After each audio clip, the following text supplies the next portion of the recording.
Urdu teacher کے معزز سامعین، السلام علیکم۔ آج کی ویڈیو میں ہم بات کریں گے واسوخت کے حوالے سے۔ مشرقی شاعری کی یہ روایت رہی ہے کہ اس میں عاشق انتہائی مظلوم جبکہ معشوق ظالم کے روپ میں سامنے آتا ہے۔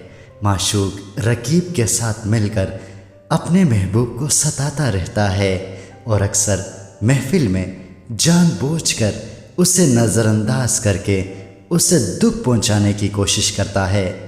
غزل کی شاعری میں اس ظلم و ستم کے باوجود عاشق اپنے معشوق کی مرضی کے سامنے سر تسلیم خم کرتا ہے اور ہر ایذا کے باوجود اس سے محبت کرنے لگتا ہے۔ لیکن واسوخت کی بات کی جائے تو اس میں شاعر اپنے محبوب کے رویے پر احتجاج کرتے ہوئے بغاوت کا اعلان کرتا ہے۔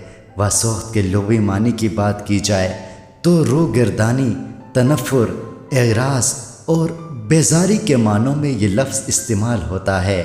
واسوخت وہ صنف شاعری ہے جس میں عاشق اپنے معشوق کی بے وفائی، سنگ دلی اور اس کے ظلم و ستم کا ذکر کرتے ہوئے اسے برا بھلا کہتا ہے، بیزاری اور ناراضی میں جلی کٹی سناتا ہے اور ساتھ ساتھ یہ دھمکی بھی دیتا ہے کہ اگر محبوب نے اپنا رویہ نہ بدلا تو وہ اس کی محبت سے علیحدہ ہو کر کسی اور حسین سے دل لگا لے گا۔ اس طرح یہ صنف مشرقی شاعری میں روایتی انداز سے ہٹ کر منفرد موضوع بیان کرتی ہے۔ غزل اور قصیدہ میں جو تاثراتی تحسین اور اپنی ذات کی نفی کی کیفیت موجود ہوتی ہے وہ واسوخت میں نہیں بلکہ ایک بغاوت کا ایسا عنصر اس میں شامل ہے جو بعد میں مزاحمتی شاعری کی بنیاد بنا۔ واسوخت ایسی نظم ہوتی ہے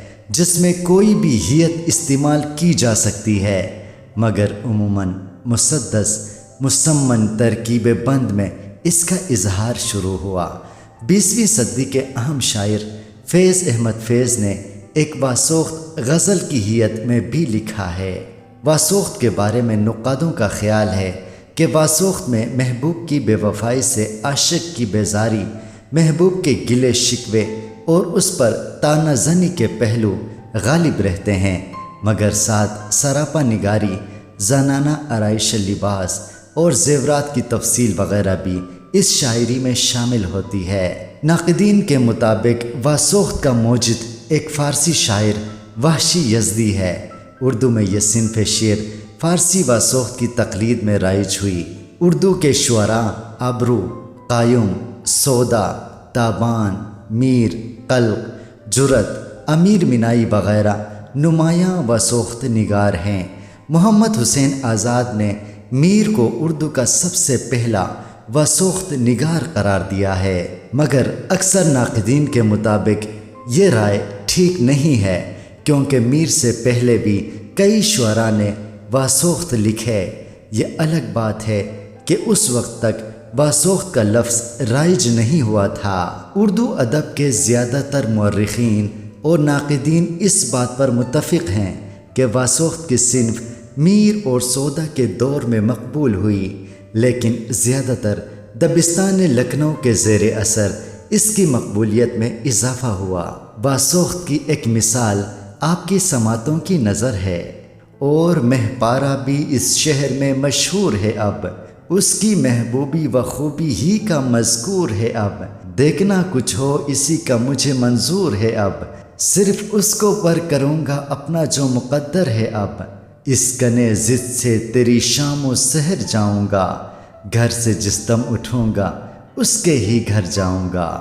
معزز سامعین، یہ تھا ہمارا آج کا لیکچر جو کہ واسوخت کے حوالے سے تھا۔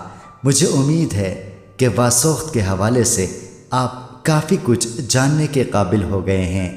اپنی رائے کا اظہار کمنٹ سیکشن میں ضرور کریں اور ہمارے اس چینل کو سبسکرائب کریں تاکہ ہماری حوصلہ افزائی ہو۔